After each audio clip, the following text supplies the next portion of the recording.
size, catches thieves just like flies. Look out, here comes the Spider-Man. Hello everyone, thanks so much for joining me here today as we get to talk about one of my favorite subjects, comic books. My name is Jose, I love comic books, I love talking about them, I love sharing them with you. Follow me on social media if you'd like, links are in the description below.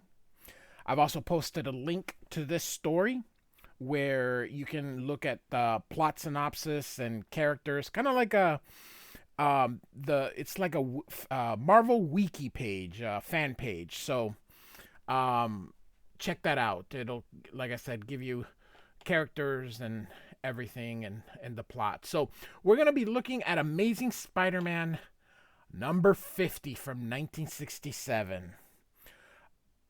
I love this issue. It's a very important issue.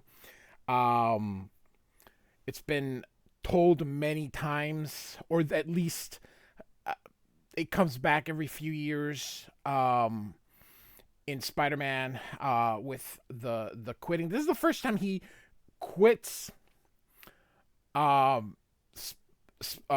quits wanting to be Spider-Man. It's a very powerful moment. This is, of course, written by Stan Lee, and it is penciled by John Romita Jr. I'm sorry, Senior. I was gonna, sorry, rest in peace, both of them. So, I have a very, very, very beat up copy of this. Cover's ripped off. Still has the cover. It's just not attached to it. It is so beat up. And I do have the trade paperback that this story is in as well. But yeah, I don't even keep it in this book. I don't even keep it in a bag, man. It's just ripped to shreds. So that's what happens when you get comic books when you're young. And I'm an old man now, so great cover here. So with Spider-Man, this was a bit of a style with John Romita. I mean, these dashes or lines that he puts in the rendering. And the thing is, he just kind of puts them wherever just to create a little definition. But a striking cover. I like the color reference or the color palette that they used with the striking with the red, and him, of course, wearing the blue and yellow here. So, all right, here we go. So, Spider-Man here is trying to break up an attempted robbery from a payroll truck. I love how they're dressed. Like, who? Oh my goodness, the robbers are wearing the suit and tie and the, I mean, goodness gracious, that is such a thing of movies and things from back then. So here we got our credits page. So you can see here the guy shoots him, misses. They're all trying to take care of him again with the lines. So it just kind of was his art style back then. So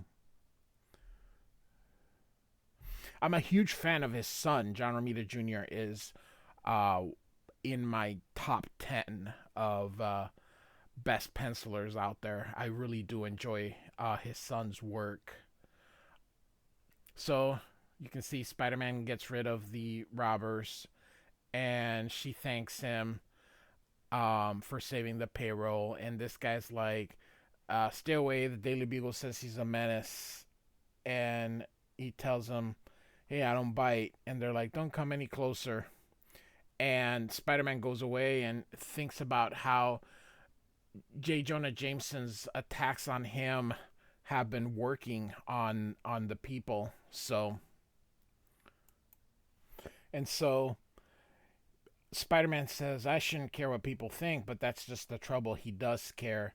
And then he says, everyone likes the Fantastic Four, Daredevil, Captain America, but any mention of Spider-Man, people are scared. And he knows that it's Jameson's editorials that have um, really turned the public against him. And so he arrives at the apartment. Him and Harry Osborn, the Green Goblin's son, um, tells him that his Aunt May is ill, and asks if he wants her to drive her there. And Peter says that he needs to go, and he's gonna take his bike. So he is gonna rush to Aunt May's house. And so once he arrives, this is Mary Jane's aunt. I don't believe it's her mother. I think it's her aunt, Anna Watson. And he tells her that, Aunt May was calling for him, but that she is sedated now. I just really love how old they make her. If you read today's comic books, she's still elderly, but more. She doesn't act like a grandmother, which she did act like a grandmother back then. So it's it's his aunt, not his grandmother, but there's just she'd be, even, I don't know. Although there were a lot of kids back then, so who knows? Maybe she's the oldest, and her sister was the youngest, so maybe there is a huge age difference. So anyway, so yeah, so she's sleeping at the moment. So he's gonna leave because his aunt is sleeping, and Mrs. Watson says, "Don't be too far from the phone because she will call once she's up." And he kind of chastises himself for not paying too much attention to his aunt since moving in with Harry. And he has an important test the next day, but Peter doesn't study because he figures he won't be able to concentrate anyway. So the next day the test is over. Harry asks him if everything's wrong. He hardly wrote anything. Peter realizes, and you can see his eyes are tired, that if he passes, it'll be a miracle. The professor would like a few minutes after class to have a word with him. He tells him that his grades have been declining, and when he arrived, he had the finest record in science, meaning his grades were really good, and that he hopes that he doesn't think that he can just coast. And he says, "No, sir, I'll start buckling now." I love how the chalkboard's black, but because his hair's black, they decided to leave that piece white. So, and there's Gwen Stacy. So Gwen Stacy says that they're having a little get together at her house tonight, if he would, and she'd love if he can be there. Peter says he's been waiting for Gwen to ask him, but with Aunt May so ill and his grades so low, so he ends up declining, and he'll take a rain check instead. So she says that's fine, but she's a bit disappointed. And Peter's feeling like Spider-Man is just adding too many complications into his life, his dating life, Aunt May, and he says so long as he hangs into his Spider-Man identity, he won't have time for anything except problems. And so he's arrives home. He says, Harry's dad, who's Norman Osborn, has been offering him work in his chemistry lab, a job that he really wants, but he turns it down because it involves night work and he needs to keep nights free so that he can go out as Spider-Man. And suddenly here he says, "I'm beginning to hate the very sound of that name." He decides to just listen to the news. Maybe that'll clear his mind. But, of course, he turns it on, and here's J. Jonah Jameson on TV, and he challenges anyone to prove that Spider-Man isn't a public menace, which, of course, he just kind of groans and realizes, that he's turning everyone against him. So Jameson continues. He says he's some misguided fool. He calls himself superhero that operates outside the law and hides his face, and he what it says behind the ugly fright mask. He's an egomaniac, a troublemaker, flaunting his power to ordinary citizens. Uh, he says, for all we know, he could be a criminal himself. So he says he's a menace, and we need to find him, unmask him, destroy him. And he says, as a publisher, he offers $2,000 that captures and convicts Spider-Man. And Peter goes, $2,000 reward just for me? He hates me more than I thought. And Peter is just shocked. He says the terrible thing is he actually believes it. He sincerely thinks I'm a threat to society. So, as Jameson keeps rambling on again with all the lines here, and you can see here menace, egomaniac, public enemy, fraud, mentally disturbed. You can see how they do the sweat to show how concerned Peter is. Peter decides that maybe Jameson is right. Only a madman would do the risk he takes. And after all these years, it's suddenly clear. And he starts to believe what Jameson says. And you can see him, all these situations are in his mind, everything he's done. You can just see how gutted he feels. And I love how it's raining and dark and gloomy. And so this is, of course, the very famous scene in which he takes his costume and throws it away as he walks away. This has been replicated many, many, many, many times. Great image here. So Peter has given up being Spider-Man. We're only 8 pages in. These things are so compacted back then. Each comic book really had quite a bit of story that was involved. So the next day, this kid comes running into the Bugle, and Betty Brant says, "Hey, you can't go into Mr. Jameson's office." And he's like, once he sees what I got, he'll give me a medal.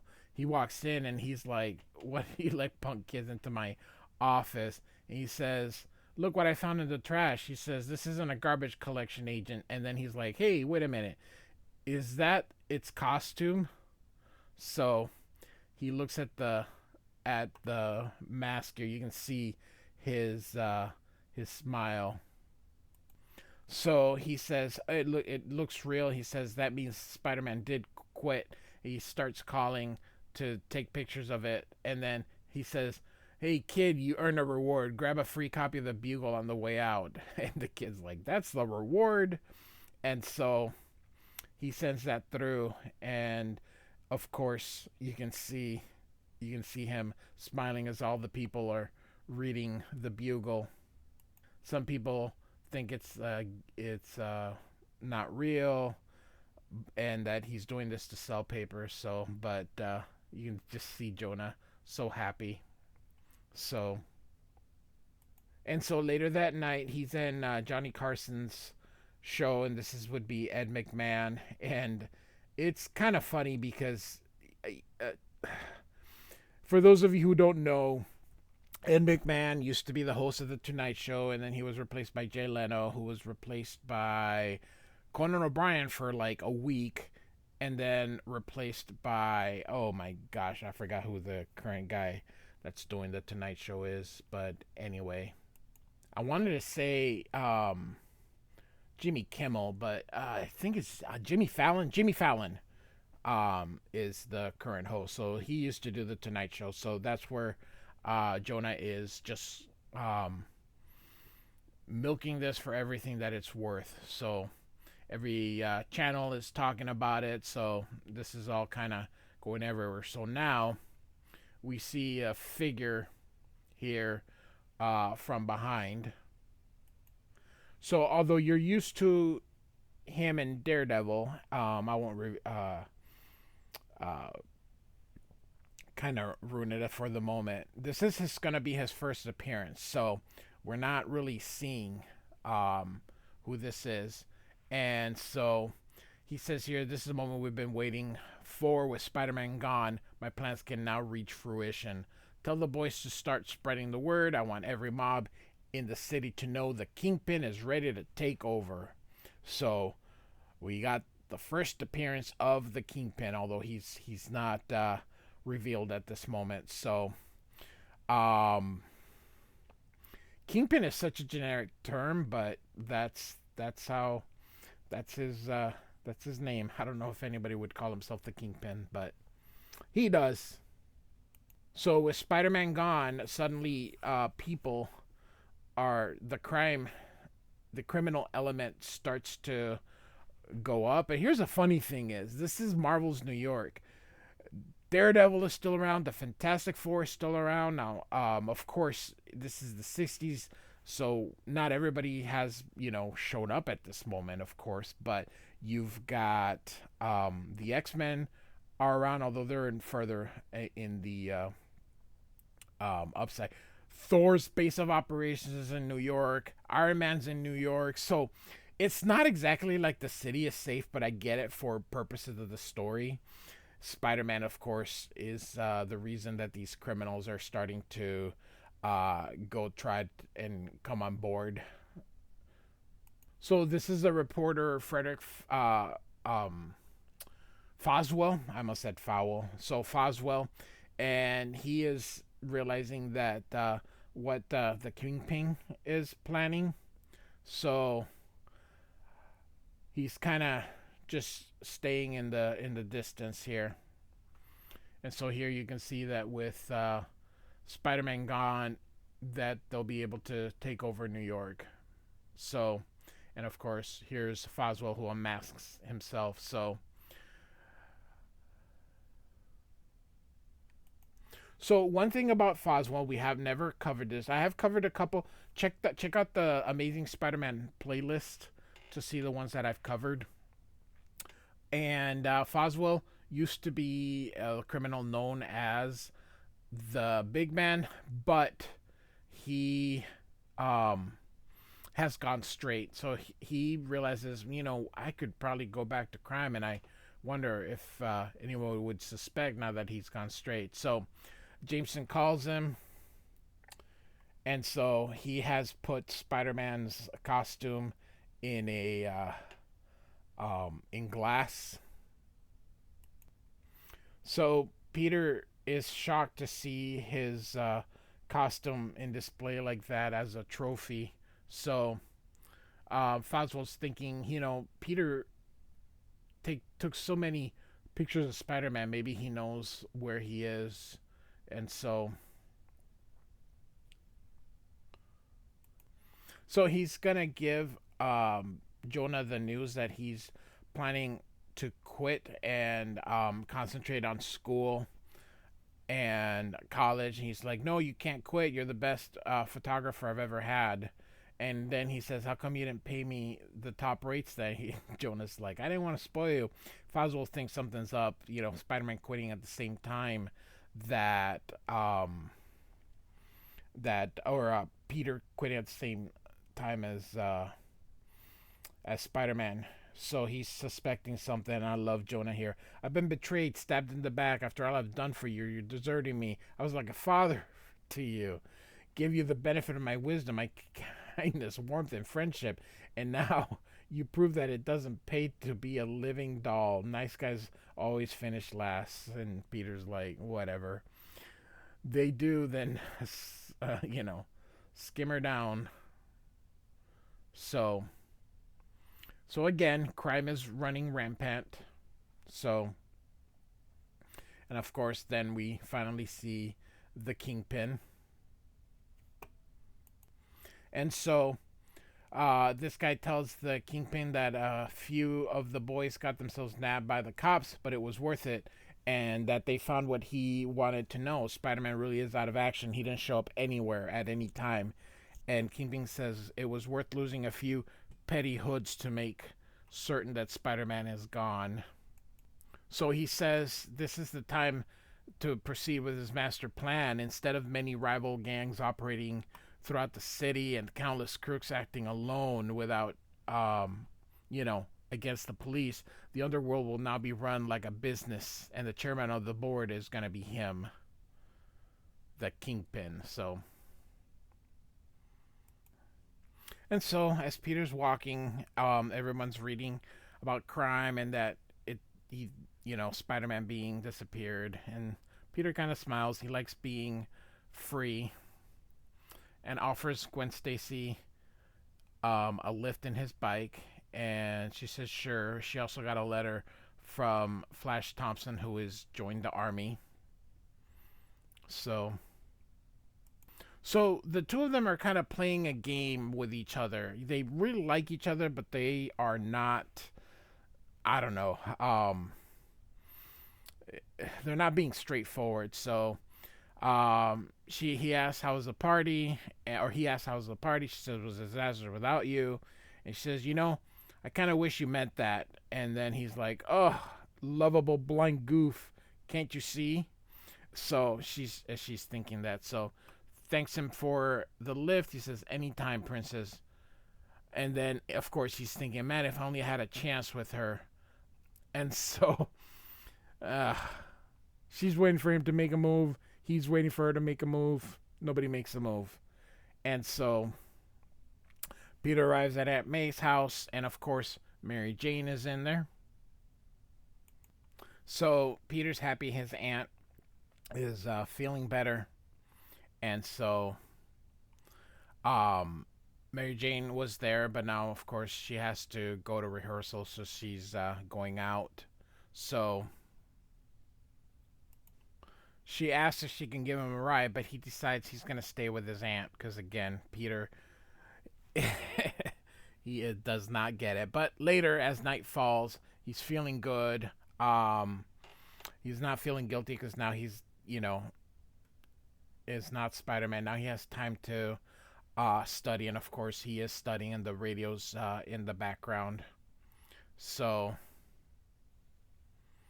of course, the robbers are robbing things, and they're taking welfare money.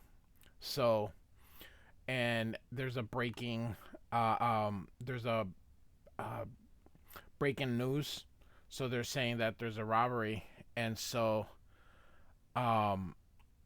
Peter knows that money is for the poor and for charity, and all these things. And then he realizes